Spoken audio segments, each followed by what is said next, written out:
everybody, Don Carriker here from iwantagreathomeloan.com, and I'm heading down to Dallas to go visit my brother, have some fun with my brother, and wanted to touch on a question that I got the other day. A customer asked me, how do I know when it's a good idea to refinance? They said, I heard about you have to get 1% lower on your interest rate in order to refinance, and that is 100% absolutely false. It used to be an old rule of thumb back when rates were higher, let's say when rates were at 8% or so. That was the rule of thumb. You never wanted to refinance unless you could get at least 1% lower. And the main reason is that as rates fluctuate up and down, you have to think about, well, what's the possibility of me refinancing and then 6 months later have the rate go even lower than what I'm at? That was the reason for the 1% rule.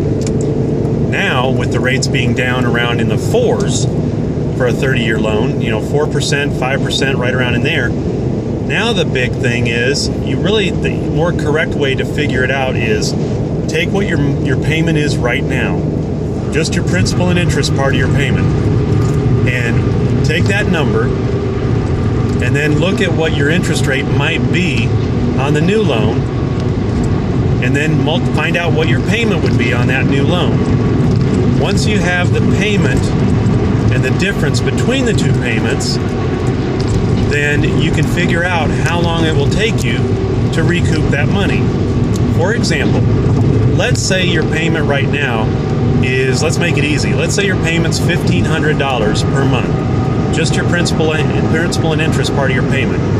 If it's $1,500 a month, and if you refinance, then let's say you can get the payment down to $1,200 a month. Okay, so you're going to save $300 a month, and let's say that it costs $3,000 in hard costs to refinance. Well, if it costs you $3,000 to refinance, but you're going to save $300 a month, then mathematically you're going to recoup the cost of refinancing in about 10 months. That's a very good time period, and if you know for sure you're going to live in that house for at least 10 months more, most people will, then it makes sense to refinance. But let's make it different. Let's say you're paying $1,500 a month right now, and you're going to save $50 a month. Okay? So if you only save $50 a month between the two payments, and it's going to cost you, let's say, $5,000 to refinance, well, that's 100 months to break even. That's a long time. That's almost 10 years. You might sell the house, you might rent who knows, do something with the house in a 10-year period. So it doesn't make sense to refinance a house in that situation. So think about it, do the math, and you can figure out whether it makes sense or not just on your own.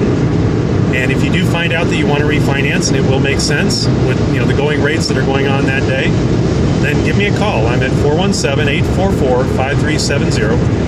417-844-5370. Be happy to help you and go over the break-even period and see where we can go and what we can do for you. You have a great day, and we'll talk to you soon. Bye-bye.